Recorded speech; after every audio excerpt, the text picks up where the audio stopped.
The wound you can't name. Have you ever wanted to become someone who simply cannot be broken, not numb, not cold, not detached from the world in some performative Instagram stoic kind of way, but genuinely, structurally unbreakable? Someone for whom criticism lands differently. Someone for whom rejection doesn't hollow out the chest. Someone who can walk through betrayal, through loss, through the slow and grinding accumulation of disappointments, and still remain standing, still remain themselves.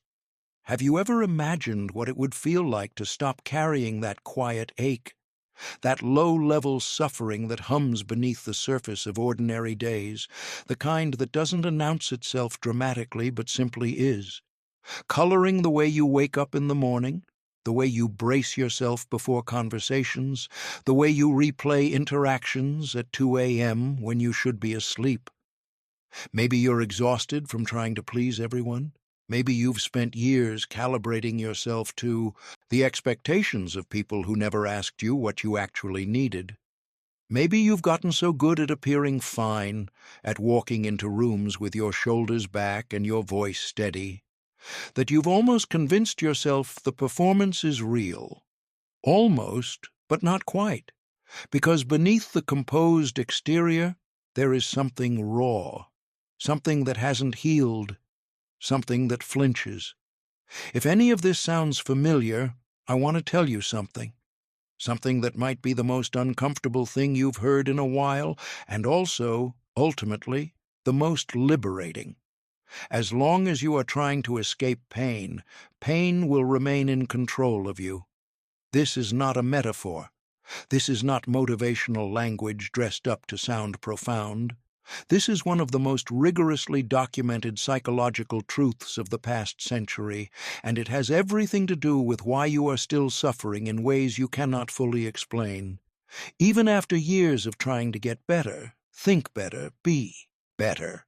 Here is what most people believe: that pain is the enemy, that the goal of psychological health is to minimize the amount of pain you experience, to build walls high enough that nothing can get through, to develop a kind of emotional Teflon coating so that other people's words, other people's actions, other people's indifference simply slide off you without leaving a mark. And so people spend their lives pursuing this. They get busy, they achieve things, they form habits and routines and carefully curated social circles designed to keep the most threatening elements of human experience at a safe distance. They learn the language of self-improvement. They tell themselves they've moved on. They tell themselves they're over it. But they're not over it, because you can't get over something you haven't gone through. Here is what is actually happening. The words that hurt you, the rejections that devastated you, the silences that felt like abandonment.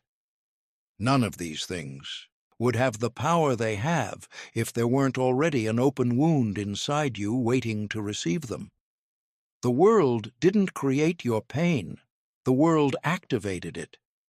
There is a crucial difference between those two things, and understanding that difference is the first step toward genuine freedom.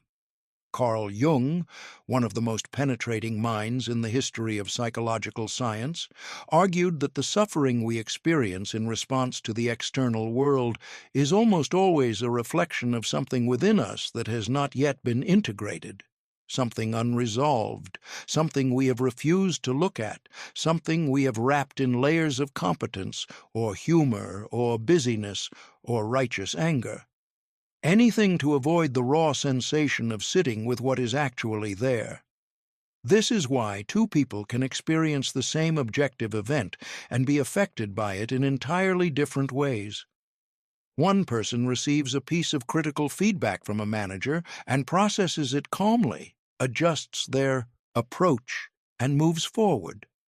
Another person receives the same feedback and feels as if the floor has dropped out from under them, feels a cascade of shame, inadequacy, worthlessness that seems wildly disproportionate to what was actually said. The difference is not intelligence. It is not maturity in any simple sense. The difference is what is already alive inside each person, what unresolved material the experience finds when it arrives. This is the uncomfortable truth at the center of everything. The reason you are still hurting is not primarily because of what happened to you. It is because of what those experiences continue to touch inside you, the stories you tell yourself, the wounds that were never cleaned and closed, the parts of yourself you have been hiding behind performance and willpower, and the sheer refusal to admit that you are not, in fact, fine. And here is the part that requires genuine courage to hear. As long as you believe the problem lies outside of you, in other people's behavior, in the circumstances of your life, in the unfairness of what happened, you will remain a prisoner of those external forces. Not because the world isn't sometimes genuinely cruel, it is, but because the search for rescue from outside is the one search guaranteed to fail.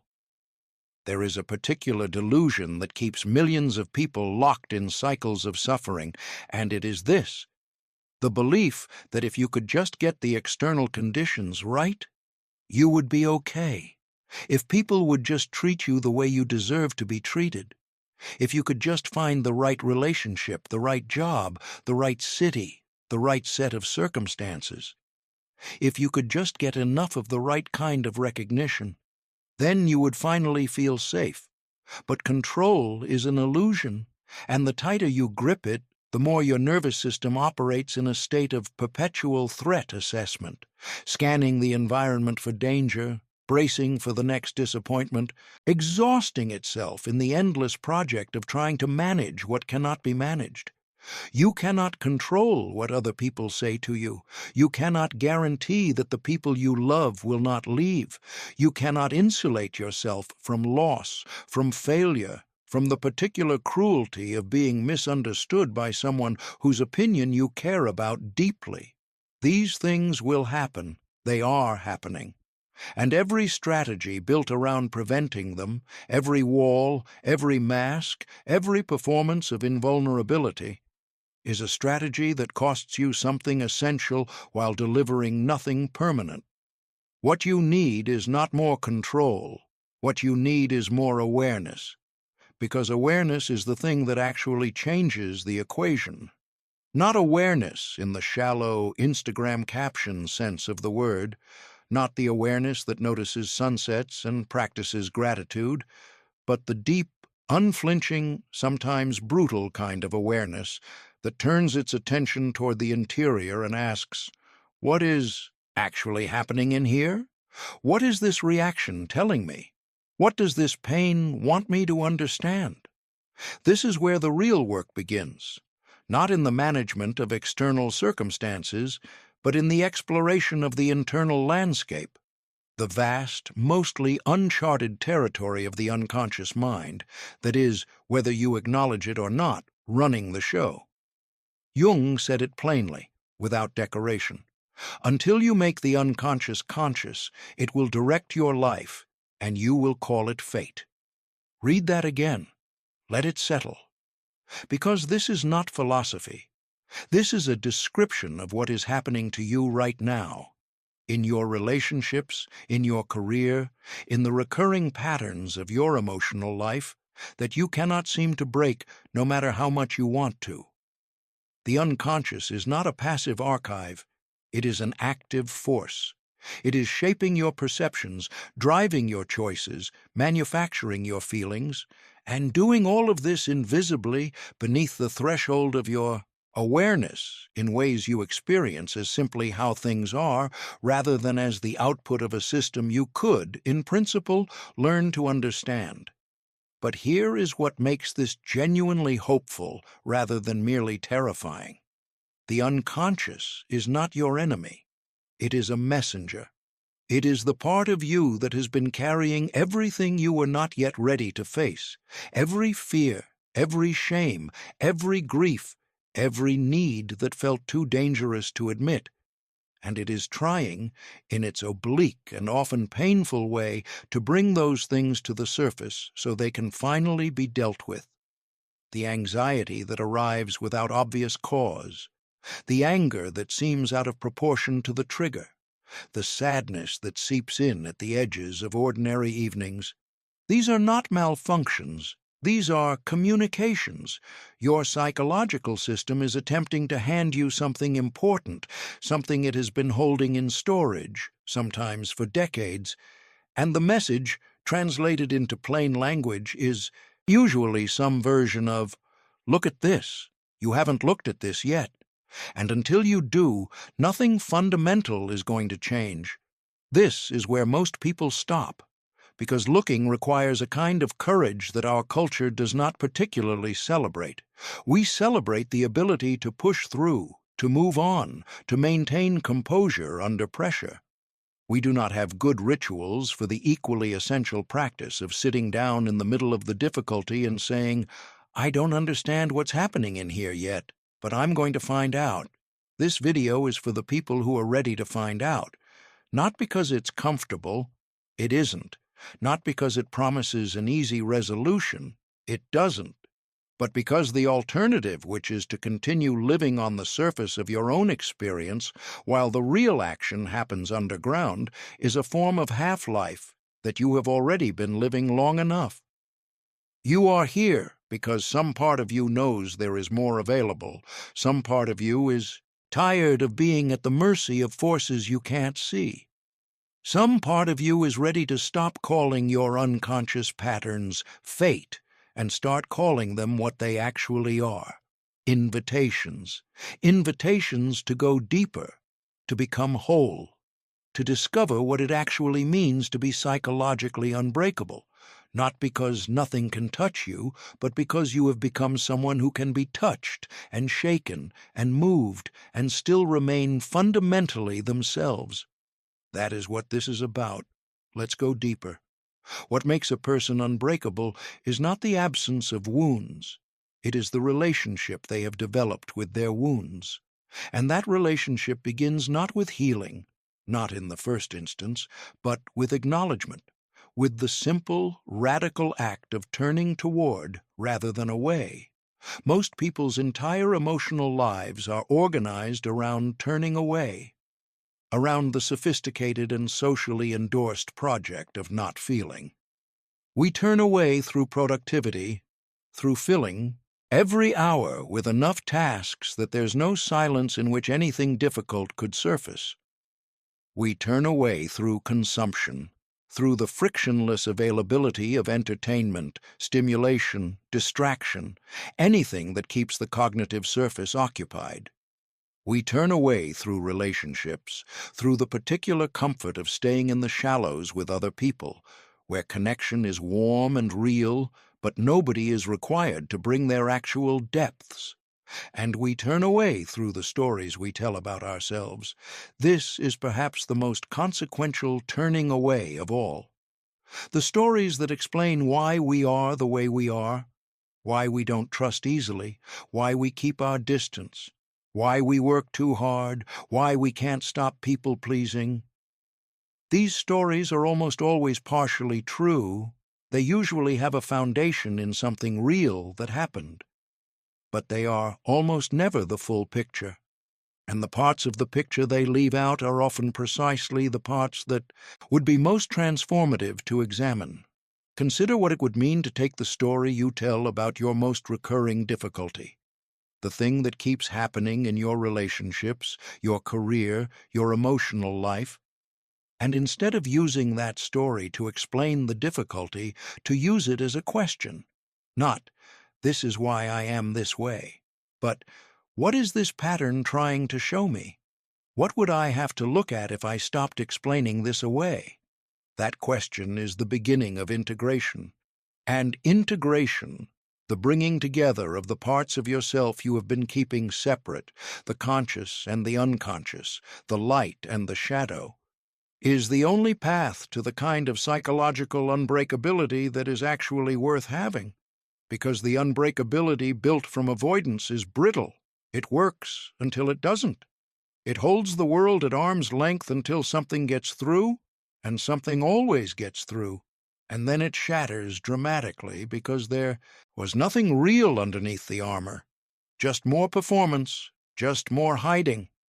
But the unbreakability built from integration is something different entirely. It is not the absence of vulnerability. It is the capacity to be vulnerable without being destroyed by it. It is the ability to feel the full force of experience, the grief, the anger, the tenderness, the fear, and to remain present with it rather than fleeing into numbness or reactivity. This is what Jung meant when he talked about individuation, not the construction of a better, more impressive self, not the achievement of some idealized state of emotional equanimity, but the gradual, difficult, often uncomfortable process of becoming whole, of gathering all the parts of yourself that have been exiled, rejected, or simply forgotten, and integrating them into a coherent, grounded identity that can withstand the pressure of actual human life. You are not your achievements. You are not your wounds. You are not the image you have carefully constructed for the benefit of a world that rewards certain presentations and punishes others. You are something larger and more complex than any of those things, something that contains all of them, along with everything you've been too afraid to admit. And it is only by recognizing and accepting that larger, more complex self that you become genuinely free, not free from pain, free through pain, free within pain, free in the deepest sense, which is the freedom to be fully present to your own experience without being consumed by it. This is the beginning. We have barely scratched the surface. In the sections ahead, we are going to go further into the unconscious, into the architecture of the shadow, into the specific mechanisms by which integration happens, and by which a human being genuinely, structurally, irreversibly becomes harder to break. Stay with this. The depth is worth it. The unconscious is running your life. Let's be direct about something that most people find genuinely unsettling when they first encounter it. You are not as in control of yourself as you think you are, not even close. The decisions you make, the feelings you experience, the patterns you fall into again and again, despite your best intentions to do things differently. The vast majority of this is not being orchestrated by the conscious, rational, deliberate part of your mind. It is being driven by processes that operate beneath the surface of your awareness, processes that were established years or even decades ago in response to experiences that may have felt minor at the time, but that lodged themselves in your psychological architecture with a permanence that conscious effort alone cannot dislodge. Jung was explicit about this, and his explicitness was not poetic license. It was clinical observation. He spent decades working with patients who were, by any ordinary measure, themselves despite every conscious effort, not because his patients were weak, not because they lacked discipline or insight, but because the forces driving the patterns were not located where the patients were looking. They were underground, and you cannot address what you cannot see. Until you make the unconscious conscious, it will direct your life, and you will call it fate. That line, one of Jung's most quoted, is not a warning. It is a description. It is describing what is already happening, right now, in your life. The emotional reactions that seem to come out of nowhere, the relationship dynamics that repeat themselves across different partners, different friendships, different jobs. The self-sabotage that appears precisely when things are going well, as if some internal mechanism is determined to prevent you from having what you want. None of this is random. None of this is bad luck. None of this is evidence of some fundamental flaw in your character. It is the output of a system, the unconscious, that is running according to its own internal logic. A logic established by your history, shaped by your earliest experiences of safety and threat, love and abandonment, recognition and invisibility. And here is the part that is both humbling and liberating. That system, the unconscious, is not your enemy. It is not trying to ruin your life.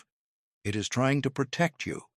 It is operating according to instructions that made sense at the time they were written, usually in childhood, usually in response to experiences that were genuinely threatening to a small person who had very limited resources for coping. The problem is not that the system exists. The problem is that the instructions are outdated. The problem is that you are now an adult with adult capacities, with the ability to reason, to choose, to tolerate difficulty in ways that the child you were could not. But the unconscious is still running the old code, still responding to current situations as if they were as dangerous as the situations that originally wrote the program. This is why certain words destroy you. Not because those words are objectively catastrophic, they often aren't, but because they activate something inside you that is still raw, still unresolved, still carrying the full emotional charge of a moment long past. When someone criticizes you in a particular way, or withdraws their attention, or fails to acknowledge something you worked hard on, the pain you feel is not purely a response to the current event.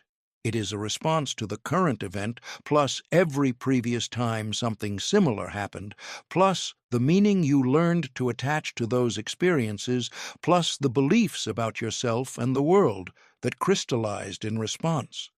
You are not reacting to what is in front of you. You are reacting to everything that came before it. And until you understand this, until you can see the mechanism clearly enough to create some space between the trigger and the reaction, you will remain at its mercy. You will continue to respond to a 2025 situation with a 1995 nervous system. You will continue to be controlled by events and people that have, in some cases, been gone from your life for years. This is what it means to be emotionally reactive. Not that your feelings are wrong or excessive. They are not. It is that they are being generated by a system that has not yet been updated, that has not yet integrated the experiences that shaped it, that is still holding in suspension everything that was never fully processed, never fully felt, never fully understood. The question is, what do you do about it? The first thing, and this cannot be skipped or rushed, is observation. Not intervention, not correction, not the immediate application of techniques designed to change the pattern before you've understood it. Just observation. The capacity to notice what is happening inside you in real time, with something approaching genuine curiosity rather than judgment. This sounds simple. It is not simple. Most people spend so much energy managing their internal experience, suppressing what feels unacceptable, amplifying what feels safe, constructing a version of themselves that they can present to the world without too much anxiety, that the basic practice of simply observing what is there without editing it feels almost impossible at first. It feels threatening. It feels like opening a door that has been locked for good reasons. But the locked door is the problem. Everything behind it is still there. It hasn't gone anywhere. It is, in fact, exerting enormous influence from exactly where it is, influencing your choices, your relationships, your emotional life, precisely because it is locked away and cannot be directly addressed. The unconscious does not disappear when ignored. It goes underground. And underground it finds expression in ways that are less obvious and often more destructive than if it had been allowed to surface in the first place. It shows up in the relationship that you chose for the wrong reasons and can't seem to leave, in the anger that detonates at moments when something smaller was called for, in the persistent, low-grade anxiety that doesn't have a clear object, that just exists, a constant low hum of threat that shadows even the good times. These are not character flaws. These are symptoms of a system that needs attention, that needs, to use Jung's precise language, Integration. Integration begins with the radical act of admitting that these things exist, that there are parts of you, reactions, needs, fears, desires, that you have been pretending aren't there, or aren't as powerful as they are, or can be managed into submission with sufficient willpower, of keeping the unconscious at bay, of keeping the unconscious at bay, of maintaining the distance between who you present yourself as and what is actually alive in you. It is an exhaustion that sleep doesn't cure, that vacations don't fix, that no amount of productivity or achievement relieves, because the energy is being consumed not by what you are doing, but by what you are not allowing yourself to feel. When you stop suppressing, not all at once, not recklessly, but gradually, with intention and support, you recover that energy. Not because your life gets easier, but because you stop spending so much of yourself on the project of not knowing what you actually know. The unconscious, when it is finally allowed to communicate, when the locked door is opened, carefully and deliberately, does not release chaos. It releases truth. Uncomfortable truth, often. Truth that requires a response.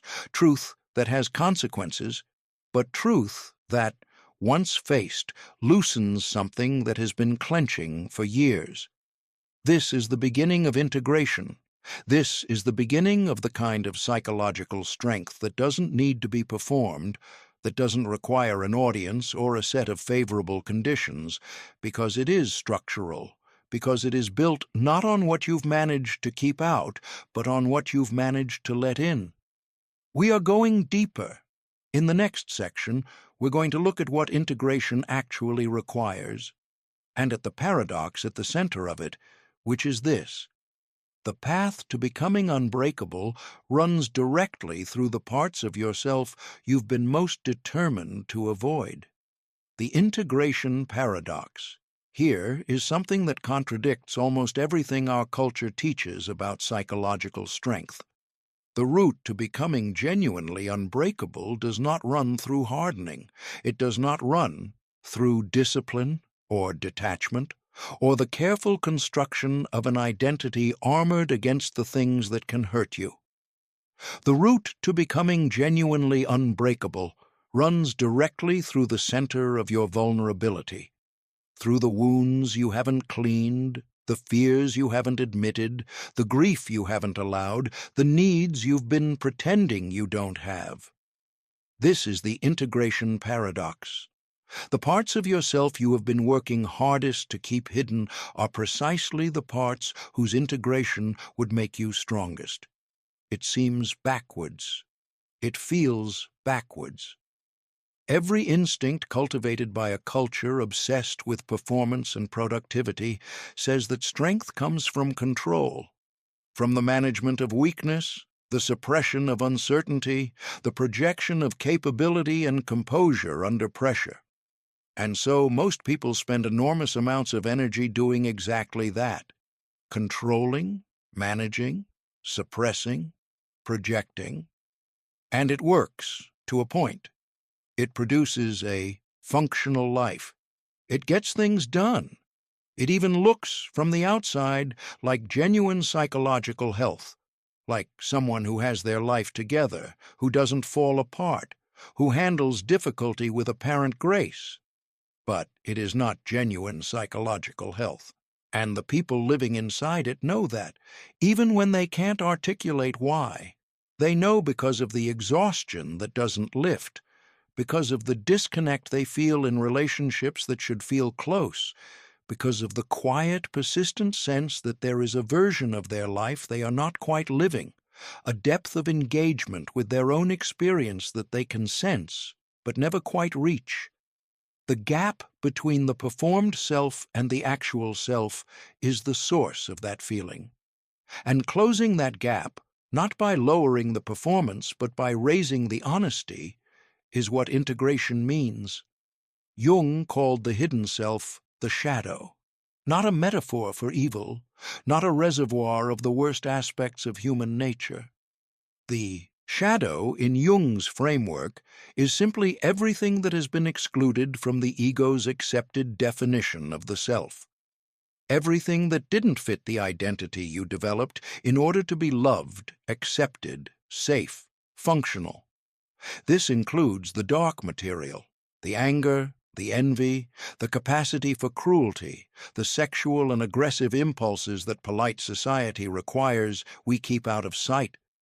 But it also includes the light material, the creativity that was suppressed because it seemed impractical, the sensitivity that was armored over because it made you a target, the ambition that was hidden because it felt arrogant to want what you wanted.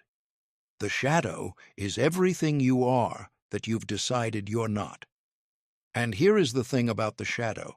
It does not cooperate with its own exclusion. When you reject parts of yourself, when you decide that certain feelings, impulses, or qualities are unacceptable and push them underground, they don't disappear. They go into the shadow, and they continue to exert influence on your life from there, in ways that are often more destructive, precisely because they are unacknowledged. Your shadow shows up in the people who infuriate you, because what triggers us most intensely in others is almost always something we haven't accepted in ourselves. It shows up in the projections we make onto the world, the way we attribute to external forces what is actually coming from inside. It shows up in the sudden, seemingly unprovoked emotional episodes that don't fit the situation but perfectly mirror some buried interior truth. And it shows up in the pattern of self-sabotage, in the way things fall apart just when they seem to be coming together, in the unconscious determination to confirm our worst beliefs about ourselves because those beliefs, however painful, are at least familiar, at least known. And the unconscious, left to its own devices, will choose the familiar over the uncertain every single time. Shadow work. The deliberate, intentional process of turning toward the excluded material and examining it is not comfortable. It is not designed to be comfortable. It involves sitting with things that feel genuinely threatening to the self-image you have spent years constructing. It involves admitting to capacities and needs and fears that your cultivated self-concept has no room for. It also involves encountering your own cruelty, the ways you have hurt people, not because you are fundamentally bad, but because you were operating from an unconscious that was in pain and didn't know how else to express it. This is, for many people, the hardest part. Not the acknowledgement of what was done to them, but the acknowledgement of what they themselves have done, the harm they've caused, the love they've withheld, the ways their own unprocessed suffering has become someone else's problem. This acknowledgement is not self-punishment. It is not the project of making yourself feel worse so that you can then feel better. It is simply the prerequisite for genuine change. You cannot transform what you will not face, and facing it, really facing it, without the protective buffer of rationalization or justification, is the specific kind of courage that psychological integration requires. But here is what happens when you actually do it, when you actually turn toward the shadow rather than away from it, when you bring those rejected parts of yourself into the light and say to yourself, without flinching, "I see you. I know what you are. You are part of me." Something releases. It is not dramatic. It often doesn't feel like a breakthrough in the moment, but there is a shift, a loosening of something that has been held rigid for a very long time. The energy that was going into suppression becomes available for other things. The intensity that certain triggers had begins to diminish, not because you've eliminated your sensitivity, but because you've addressed the wound the sensitivity was protecting. The defensive reactions that used to fire automatically begin to slow down, creating space for something other than pure reaction, the possibility of choice. This is the most significant thing that integration delivers. Not the absence of difficult feeling, not immunity from pain, but the restoration of choice, the ability to respond to difficult situations from a grounded, aware, relatively clear-eyed place rather than from the automated responses of an unconscious system you don't understand.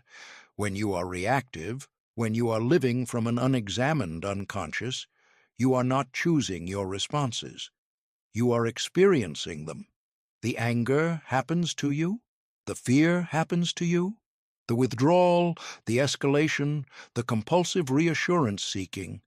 These happen to you, generated by a system that is operating without your full participation. And because they happen to you rather than being chosen by you, they do not feel like yours. They feel like the world's fault. They feel like evidence of how difficult everything is, how unfair, how unmanageable. But when integration begins to happen, when the unconscious becomes less opaque, when the shadow is less unknowingly in charge, something different becomes possible. You begin to notice the reaction arising before it peaks.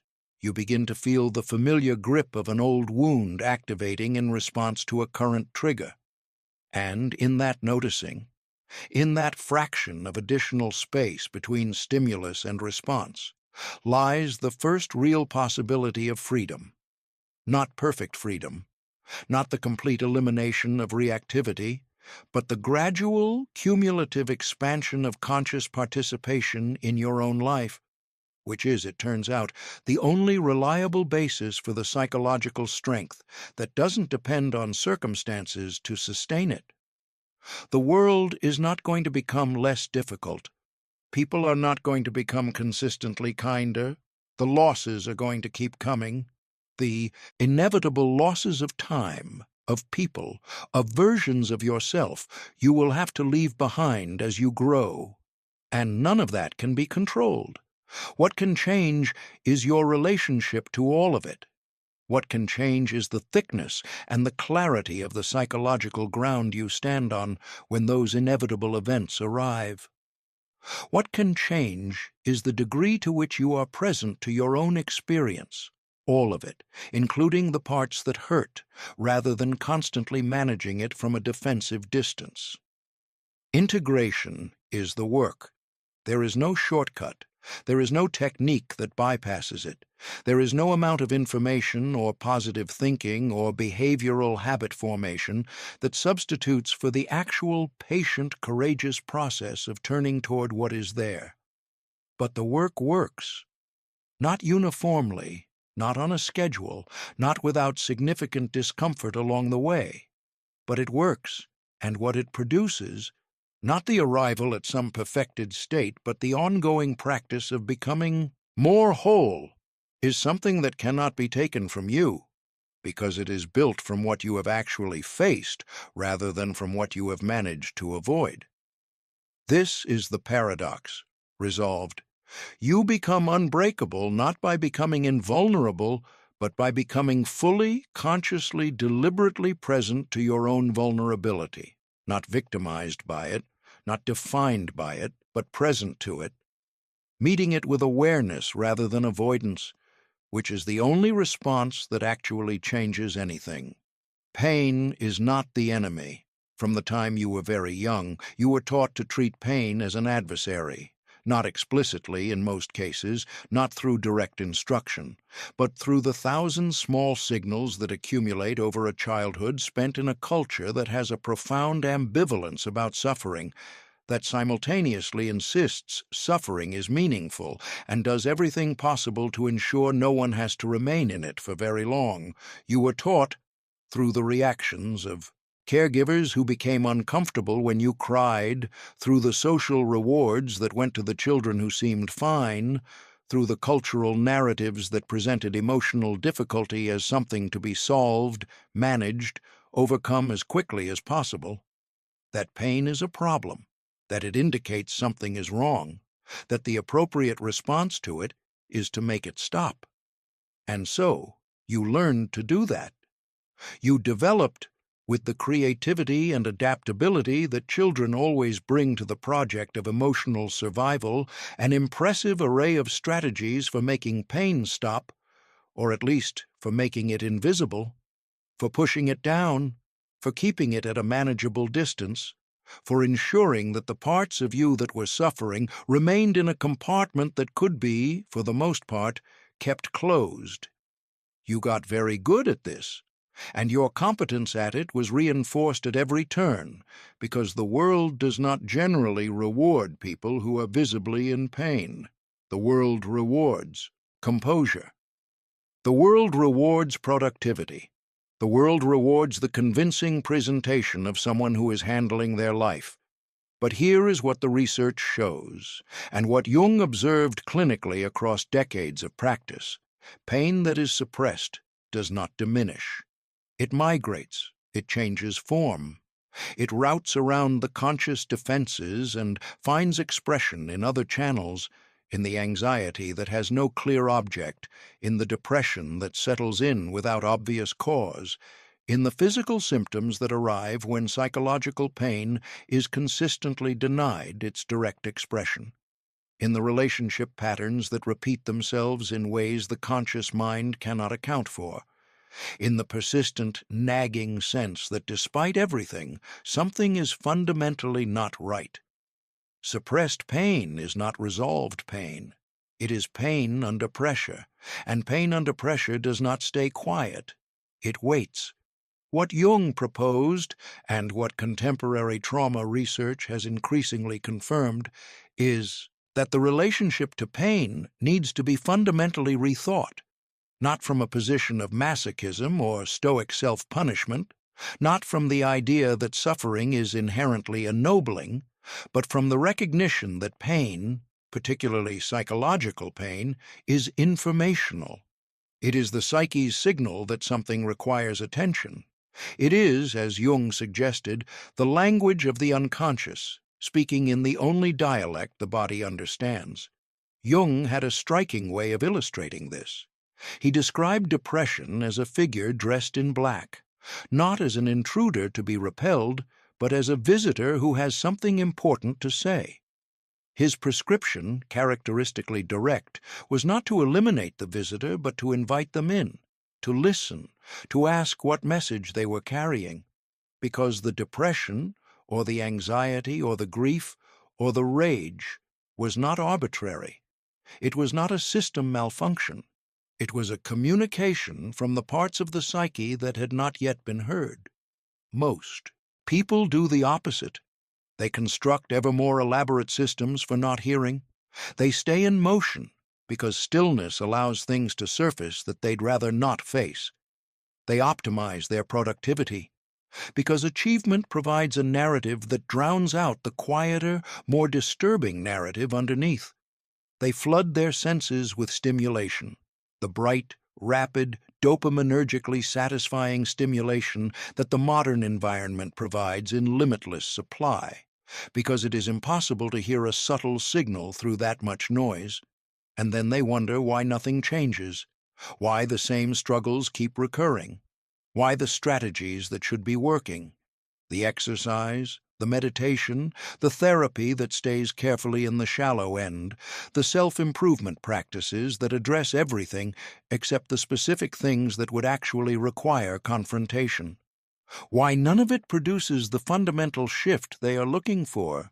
It doesn't produce that shift, because that shift requires something the strategies are specifically designed to avoid: genuine contact with the pain, not wallowing, not the regression into victimhood or the indulgence of suffering for its own sake, but the deliberate, intentional decision to turn toward what hurts, to sit with it, to observe it, to ask it what it is telling you, without immediately trying to make it stop. This takes practice. It takes time. It takes often the support of someone skilled at holding space for exactly this kind of inquiry, because the defenses against pain are real and they are sophisticated and they do not step aside simply because you've intellectually decided that you're willing to feel things. The body needs to learn that it is safe to feel, and that learning is gradual and it is experiential, and it cannot be accelerated beyond a certain pace without triggering exactly the defenses it is trying to dismantle. But when it happens, when you can begin to sit with difficult feeling without immediately fleeing into management mode, something remarkable becomes available.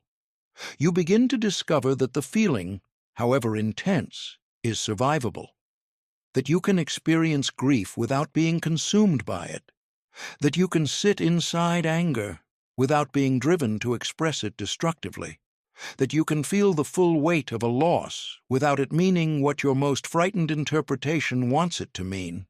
And beneath the feeling, beneath the initial intensity, once you've remained with it long enough for it to do something other than simply overwhelm, there is information. There is the specific content that the pain was carrying, the belief it was attached to, the need it was expressing, the part of yourself it was pointing toward, the part that has been waiting, sometimes for a very long time, to be acknowledged. Pain, understood this way, is not the enemy. It is the guide. It is the part of your experience that is most insistently pointing you toward what matters most, toward what needs attention, toward what needs integration, toward where the unfinished business of your psychological development lies. This does not mean that all pain is equally productive. Chronic pain that is being actively reinforced by patterns of rumination or self-punishment is not informational. It is self-perpetuating. The goal is not to dwell in suffering, but to move through it, to receive the message and respond to it, rather than either suppressing it or circling around it indefinitely. But for most people, the problem is not that they are dwelling in pain. It is that they are not allowing themselves to feel it long enough to receive what it is communicating. They feel the edge of it and they run. Back to the phone, the routine, the narrative of how they're fine, the identity that doesn't have room for this, and so the message never gets delivered. And the pain keeps trying to deliver it, and the life keeps experiencing the consequences of a message that was sent and never received. The act of receiving it, of genuinely, finally, remaining present long enough to understand what the pain is actually about, is often the single most significant thing a person can do for their psychological development. Not because it resolves everything in one moment, but because it establishes a new relationship to the interior, a relationship based on contact rather than avoidance, that changes the fundamental dynamic of how you engage with your own experience. From that new relationship, growth becomes possible in ways it simply wasn't before, not the performance of growth, not the accumulation of insights that never quite reach the level where change actually occurs, but real structural change, the kind that shows up in your nervous system, in your relationships, in the quality of your presence with yourself and others. Pain is not what you were told it was. It is not the signal that something is irreparably wrong. It is the signal that something is asking to be met. And meeting it, with presence, with courage, with the kind of patient, non-judgmental attention you would extend to someone you genuinely loved, is the act that transforms it from obstacle into opening. The individuation path. Very few people begin the journey of individuation deliberately. Most arrive at it through exhaustion, through having tried everything else and found that everything else, however sophisticated, however earnest, however expensive, has failed to produce the fundamental change they were looking for. They arrive at it through crisis, through the collapse of a structure that was, in retrospect, built on inadequate foundations, through the dissolution of a relationship, a career, an identity, a set of certainties that turned out to be less solid than they appeared. Jung understood this. He recognized that the psyche does not invite people toward individuation when things are comfortable. It invites them, sometimes gently, sometimes with considerable force, when the structures they have built are no longer adequate to the life that is trying to emerge. When the gap between who they are being and who they actually are has become too wide to sustain. When the cost of the performance has exceeded what they can continue to pay. The invitation is not always recognized as an invitation. It often looks like breakdown. It often feels like failure. The person experiencing it rarely thinks, "Oh, this is my psyche inviting me toward greater wholeness." They think, "My life is falling apart." They think, "I have made terrible decisions." They think, "I don't know who I am anymore." And here is the profound, counterintuitive truth that Jung articulated. That last thought, "I don't know who I am anymore," is not the problem. It is the beginning of the solution. Because the self that you don't know anymore, the identity that is crumbling, the certainties that are dissolving, was, in most cases, a construction. A necessary construction, built from the materials available at the time, serving important purposes. But a construction nonetheless. And the purpose of the individuation process is not to rebuild the same construction with better materials. It is to discover what was there before the construction, what is there underneath it, and to live from that instead. This is profoundly disorienting. The ego, the conscious self, the part of you that has been managing your presentation to the world and your narrative about yourself, does not experience this process as liberating, at least not at first. It experiences it as loss, as destabilization, as the removal of familiar reference points without the immediate provision of new ones. This is the dark phase of individuation that Jung called the nigredo, the blackening, the stage of dissolution that precedes integration. It is the phase most people try to skip through the rapid application of new frameworks, new identities, new commitments that fill the vacuum before it can do its necessary work. But the vacuum is doing something important. It is creating the space in which something genuine can emerge, which cannot happen when the space is immediately filled with the next strategy, the next structure, the next version of the same fundamental avoidance. The individuation path requires that you remain with the discomfort of not knowing, with the specific discomfort of having let go of an identity without yet having found what replaces it. This is perhaps the most demanding thing that psychological development asks of a person, because not knowing is genuinely terrifying to the ego. The ego's entire function is to know, to construct a coherent, stable, navigable account of who you are and what the world is and how the two relate. And when that account begins to dissolve, the ego experiences it as existential threat. But the dissolution is not threat.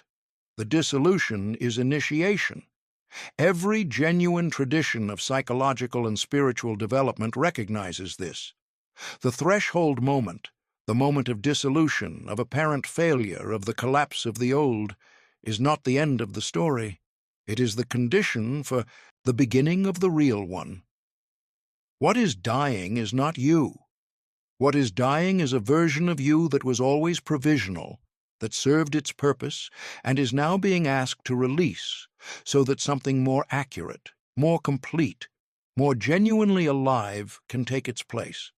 This release is not passive. It is not something that happens to you while you wait.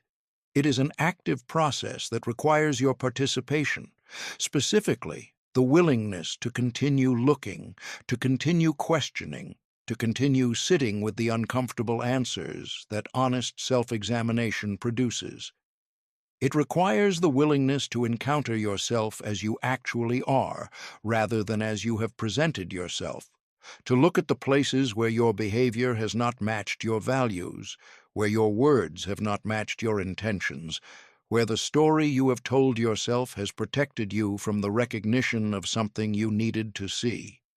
None of this is easy, but here is what makes it worth it. Not in some abstract, "this is good for you" sense, but in the lived experiential sense of what it actually produces. As the integration deepens, as more of the shadow material is brought into consciousness, as more of the unconscious is made conscious, as more of the self that was in hiding begins to be acknowledged and accepted, something begins to stabilize at a level much deeper than anything that was there before. It is not the stability of control. It is not the stability of having managed your life successfully into a shape that is unlikely to threaten you. It is the stability of ground, the kind of groundedness that is not dependent on circumstances, that does not require favorable conditions to sustain itself, that is available even in the middle of difficulty because it is not located in the situation, but in the one who is meeting the situation. This is the inner citadel, not built of stone, built of integration, built of the honest, ongoing, courageous work of becoming more fully who you actually are. And its remarkable property is this: what has been genuinely integrated cannot be weaponized against you.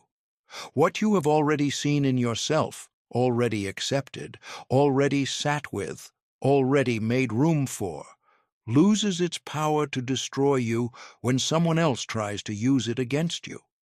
This is why the individuated person is harder to manipulate, not because they are cynical or defended or operating from some calculating distance from their emotions, but because the specific vulnerabilities that manipulators target, the unnamed shames, the unacknowledged needs, the hidden fears, are no longer fully hidden. They have been, at least partially, brought to light.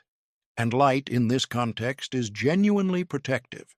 The person who knows their anger is far less dangerous in their anger than the person who is convinced they are not angry.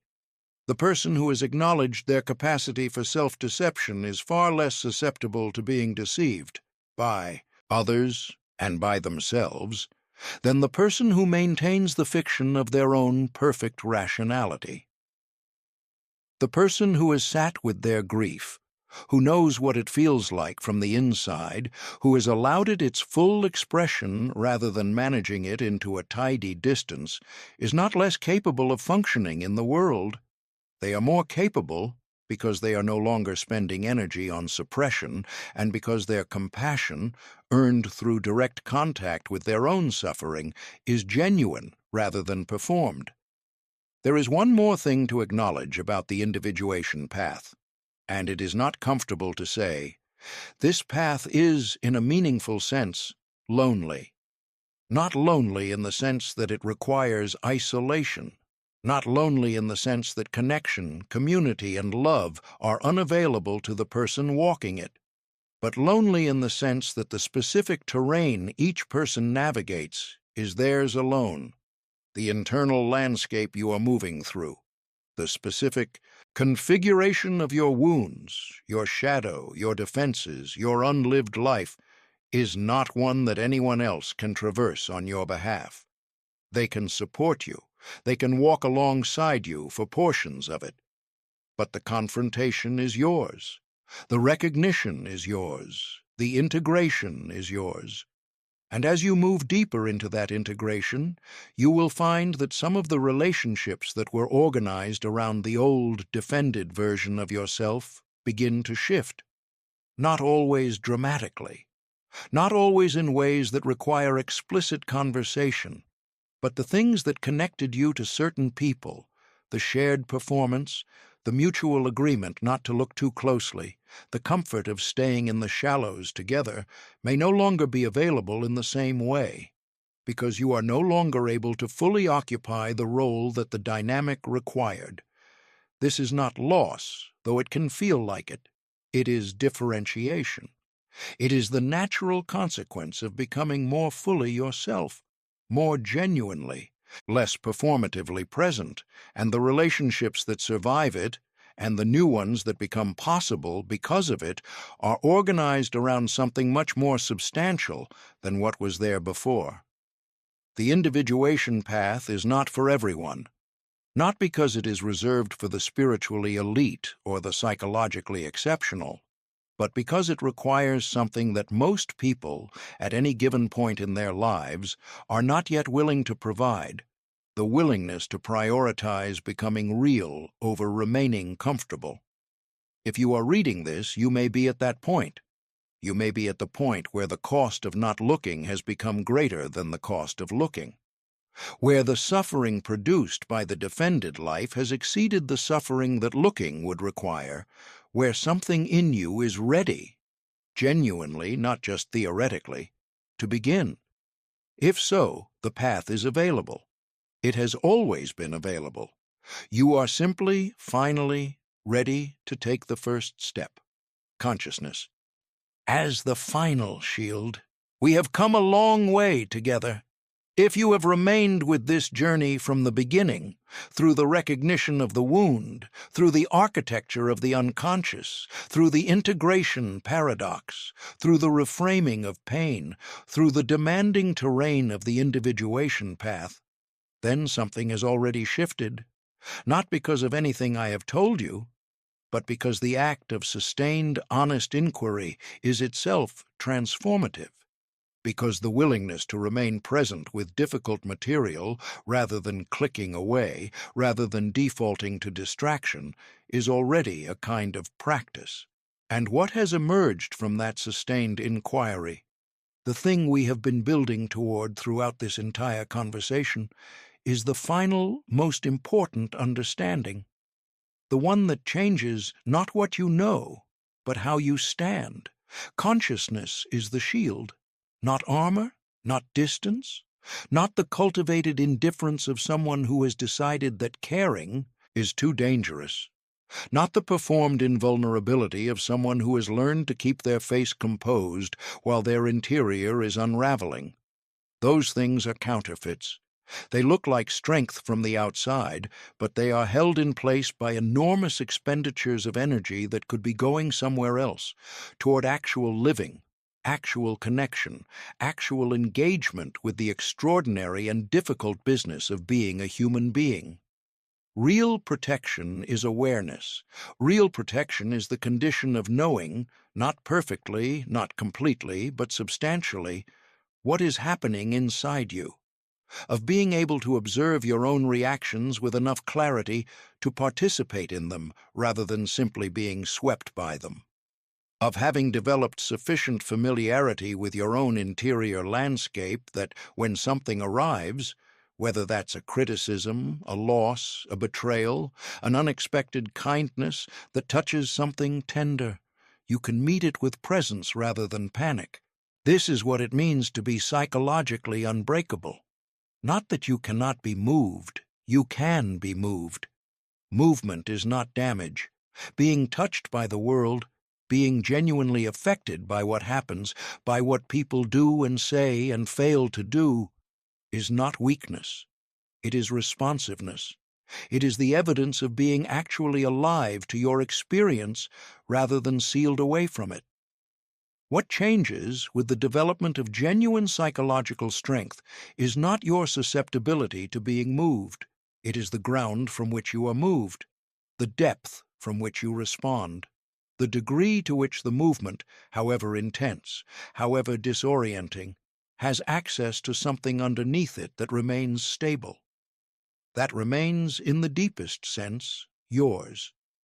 This is the inner core that individuation is building toward, not a self that cannot be shaken, but a self whose center of gravity is located deeply enough that shaking does not mean losing the thread back to yourself.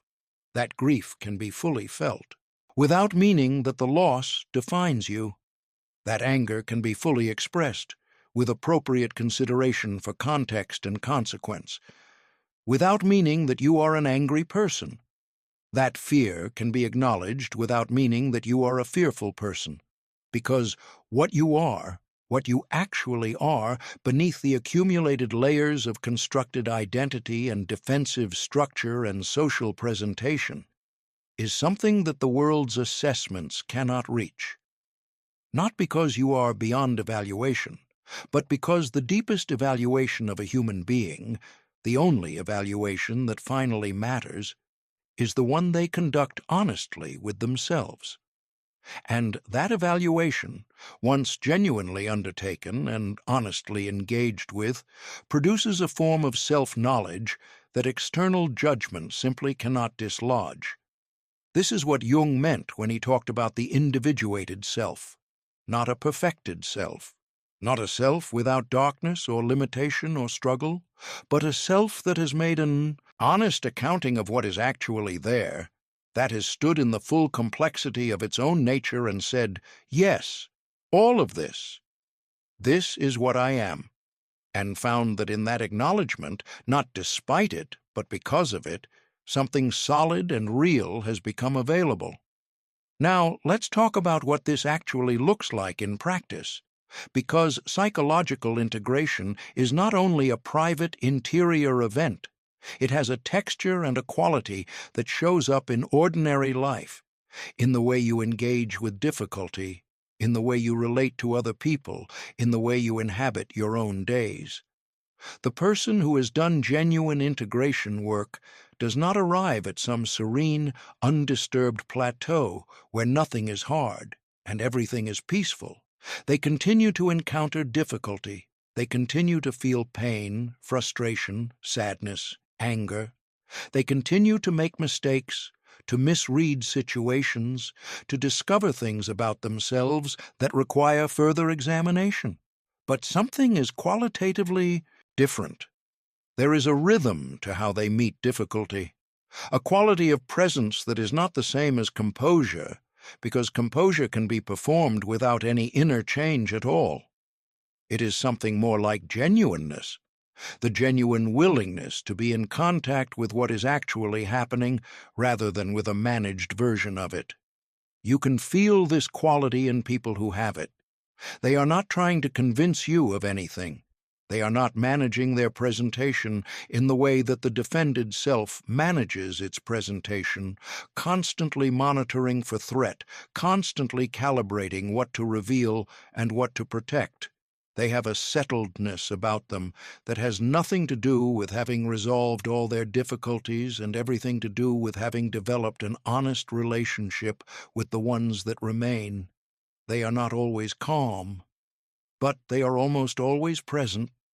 And presence, genuine, ungapped, honest presence, turns out to be far more useful in navigating the difficulties of human life than composure or control or any of the other things we have been taught to cultivate as signs of psychological health.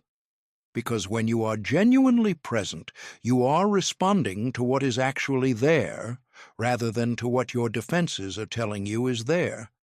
You are seeing clearly, or at least more clearly, and clear seeing, it turns out, is an enormous advantage, not just psychologically, but practically, in relationships, in decision-making, in the navigation of conflict, in the ability to recognize and respond to what a situation actually requires, rather than what your history is telling you it means. Clear seeing is the final gift of integration. And the way to get there, the only way that actually produces lasting clarity rather than the temporary clarity of moments of insight that fade, is through the patient, courageous, ongoing work of becoming more conscious, of continuing to ask, what is happening in here? What am I not seeing? What is this reaction trying to tell me? What would I see if I were not invested in not seeing it? These are not comfortable questions. They are not questions that yield comfortable answers, but they are the questions that lead somewhere real, that lead progressively deeper into the interior, progressively further from the defended surface, progressively closer to the version of yourself that is neither performing nor hiding, but simply, finally, present. And here is the last thing to be said about all of this. The thing that matters most, that everything else has been building toward, that is perhaps the only truly important thing in this entire conversation. The suffering you have been experiencing, the pain you have been carrying, the patterns you have been trapped in, the ways you have been at the mercy of forces you couldn't see or understand. None of this was meaningless. None of this was punishment. None of this was evidence that you are fundamentally broken in some way that cannot be repaired. It was material. It was the raw material of your becoming. Every wound that was never integrated, every fear that was never faced, every grief that was never fully felt, every rage that was suppressed before it could be understood, every need that was denied because admitting it felt too dangerous, all of it was not lost. It was stored. It was held in reserve by a psyche that knew, even when you didn't, that the moment would come when you would be ready to work with it. That moment is now. Not because the pain is finally too much to bear, not because you have hit some bottom from which there is nowhere to go but up, but because you have been moving, gradually, through every difficult experience, through every pattern you've examined, through every moment of honest questioning, toward a capacity that you now possess that you did not fully possess before. The capacity to look, to stay, to feel, to integrate, to become, not overnight, not without cost, not without the ongoing labor of genuine self-examination, but progressively, cumulatively, irreversibly, someone who is harder to break.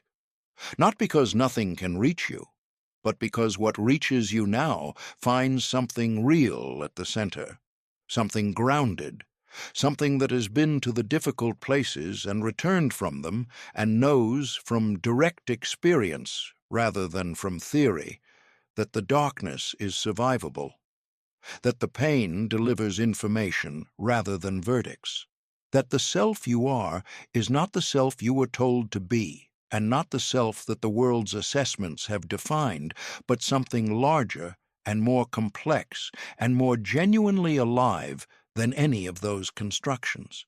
This is what it means to become psychologically unbreakable, not the end of the journey, the real beginning of it. Go carefully, go honestly, go with the willingness to be surprised by what you find. The depth is waiting.